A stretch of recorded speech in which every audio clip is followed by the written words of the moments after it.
I was the executive director of the Association of Bay Area Governments. What was your duration of service here at ABAG?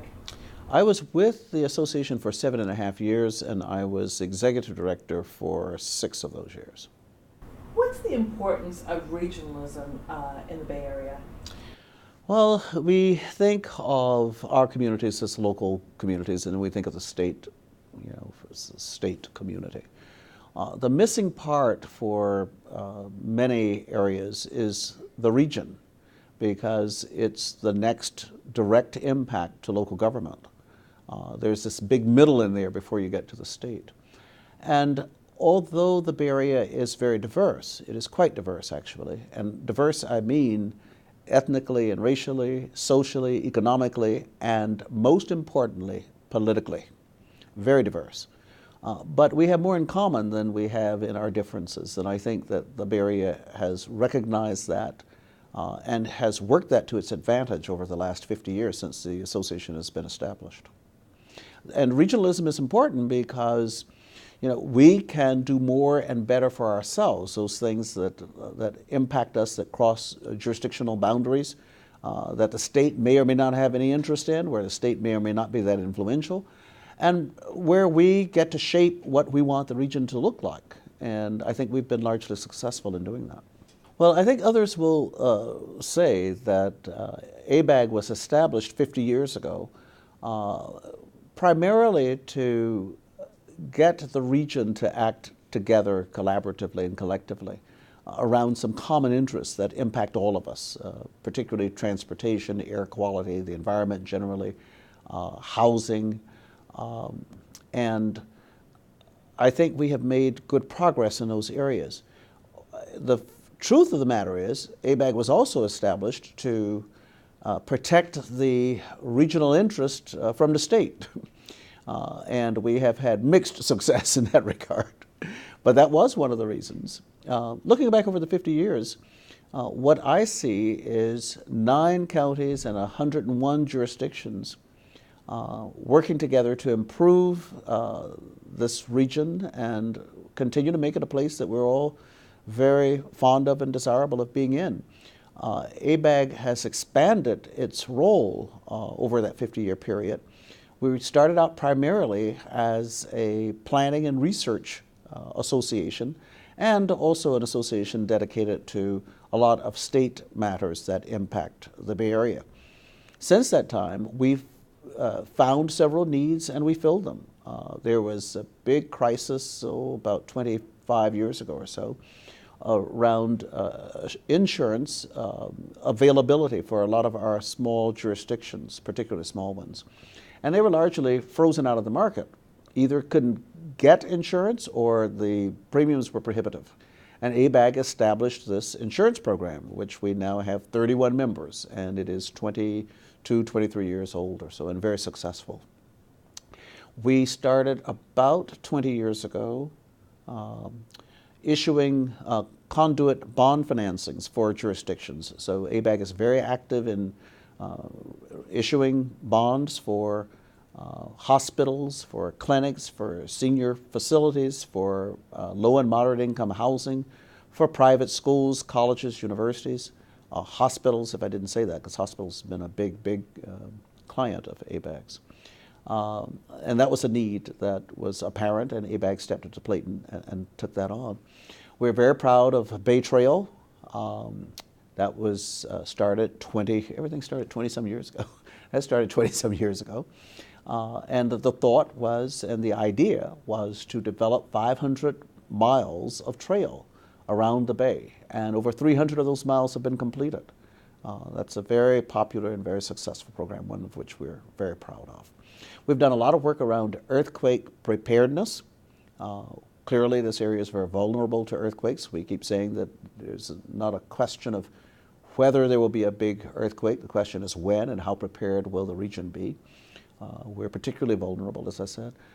We stand, if we aren't smart, to lose a lot of our infrastructure, a lot of our housing, and ABAG has been a prime mover in raising that and keeping that in front of us as an issue, and working very hard to get people to do something about it to the extent that we can.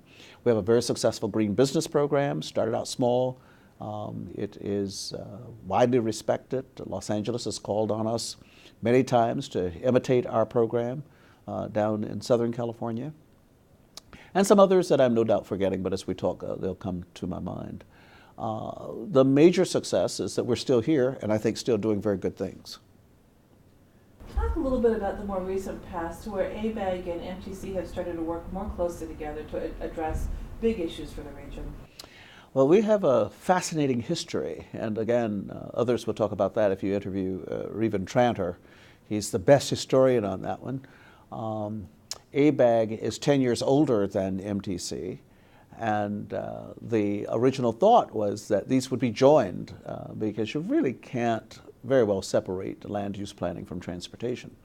But there were some hiccups, and they were at ABAG's end, and the two agencies were not combined. There was a false attempt a few years ago to combine them, false start and false ending. What happened out of that, though, that I think is somewhat ironic, we got almost to the same place. And the two agencies are working extremely well together. I would say of all the things that I'm proud of, I'm the proudest of that one. That when I joined the staff, things were quite in an uproar. And the two agencies have really come together and are working very well together, very collaboratively, very cooperatively, mutually supportive. The very fact that we're celebrating these anniversaries together, I just laughed when I heard that, because I thought, 7 years ago, who would have thought that we would be at this place? But that's due to the leadership of both of these organizations. The elected officials got it and pushed us along. And Steve Heminger has really been just wonderful in that regard, and making sure that this happens in a way that is successful. And I'm very proud of that. I look forward to great things coming from these two agencies. Land use and transportation have to be joined. And during that discussion, someone's said, well, the air district should be brought into this. And there was some pushback from that. They're a regulatory agency, MTC and ABAG are not.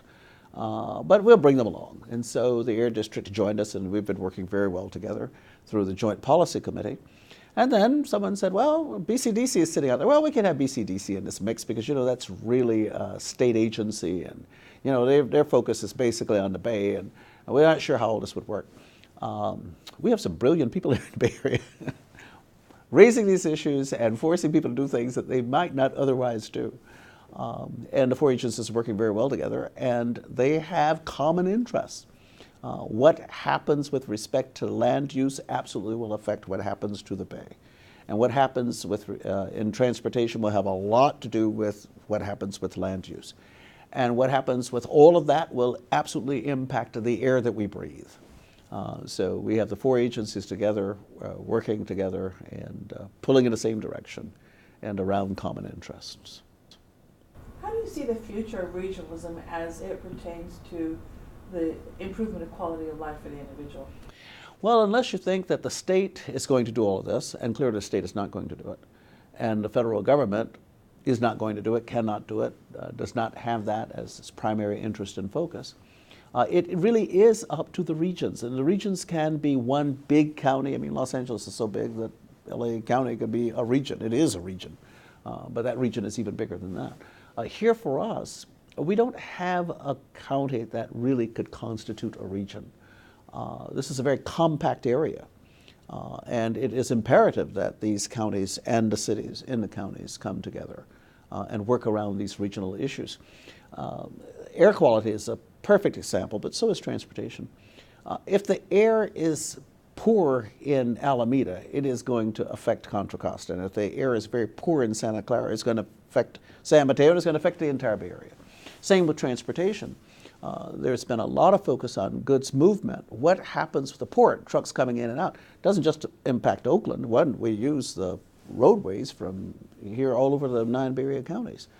It impacts everything that we do. Where we build housing and where jobs are centered absolutely will impact the region. It won't impact just that city or just that county.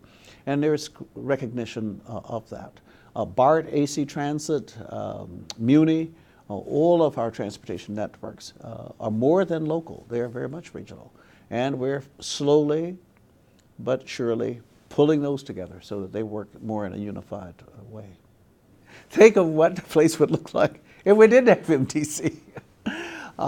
MTC has taken on some really, really tough issues and has really, real difficult decisions to make. People think that MTC has a lot of money. It does. It doesn't have enough money to do nearly what everybody agrees are top priorities, and so it's a constant struggle. I think they've done a very good job of pulling all of the key players together and focusing on the priorities that are going to have the maximum benefit for the area. MTC has pushed us in some ways that people really did not want to go, but for good reason, and has really worked really hard to leverage the dollars that we have. Dividing up the pot between highway improvements, road improvements, public transit, bicyclists, and again, people look at those billions of dollars and say it's a whole lot of money. True, but not enough. And they've provided good, strong, sound leadership, vision, and strategies for getting us there. What springs to my mind is looking forward more than looking back, that this is a very exciting time for the region. It's a very exciting time for MTC. It's a very exciting time for ABAG. I think being able to show, not just symbolically, but actually show on the ground how we're working together to improve this area is something that is going to be really good and worth celebrating. I didn't mention the sustainable community strategy, and that's where you're really going to see it, where these things are pulled together, the land use and transportation, and particularly the housing, and to see these two agencies that a lot of people don't know a whole lot about. People do know where City Hall is, wherever their City Hall is, they know it, they know how to access that. The state is very complicated, but at least they know where Sacramento is, and they know generally what the state is supposed to do. But who is this MTC? Those of us who are close to this, it just rolls off of our tongues. And when we say that, some people who you think would know would say, well, what's ABAG? What's MTC? I think in fairly short order, they're going to know what ABAG is and what MTC is, because they're going to see us doing things that really impact them directly and things that they want to see done. Less congestion, better air quality, housing that makes sense, that's taking advantage of infrastructure that we've already invested an awful lot into, improved public transit. I think that's what they're going to see. And the other work that we're doing that I did not mention, the estuary partnership work, we've spent a lot of years and have really hustled to get a lot of money to take on projects to improve the Bay. And the Association of Bay Area Governments and the Coastal Conservancy have been leading the efforts to support the San Francisco Bay Restoration Authority, whose primary purpose is to restore the wetlands. That's a big, big undertaking, and people will see that, if we can find the money to do it, in very demonstrable ways. Do that. Well, while I was city manager of Oakland, I had a lot of interest in these regional issues. But there is enough to keep one busy as city manager of Oakland. You don't have much time to think about, let alone do anything about these regional issues. And so when I stepped down from that role in Oakland, I looked for an opportunity, and this one came along several years later. And I seized it because it was something that I was very, very much interested in doing. I understood when I was city manager of Oakland that a lot of things that we did really impacted the communities around us. I also clearly felt the impacts of what was happening around us and its direct impact on Oakland. And I wanted to have some exposure and experience and I hope knowledge and contribution around the issue of land use and ultimately transportation and air quality and the Bay and all of those issues. It's fascinating work. Well, the Bay Area, well, let me back up. We're biased, all of us are. The Bay Area is the best region in the state. It's true. It's true. We have earned our bragging rights, especially around issues of the environment, the issues of taking advantage of infrastructure that already exists, using resources in a way that preserves resources for other uses, not being afraid to step out on issues of global warming. The Bay Area is unique, and we demonstrate that every day. There are many regions that wish they had the political support that we have. The professionals are there, but they look around and the political leadership isn't there, and those tend to go together, the community support isn't there. We are really, really privileged in the Bay Area that we have that. We have people who really they never long debated whether or not there was global warming. They paid attention to the science.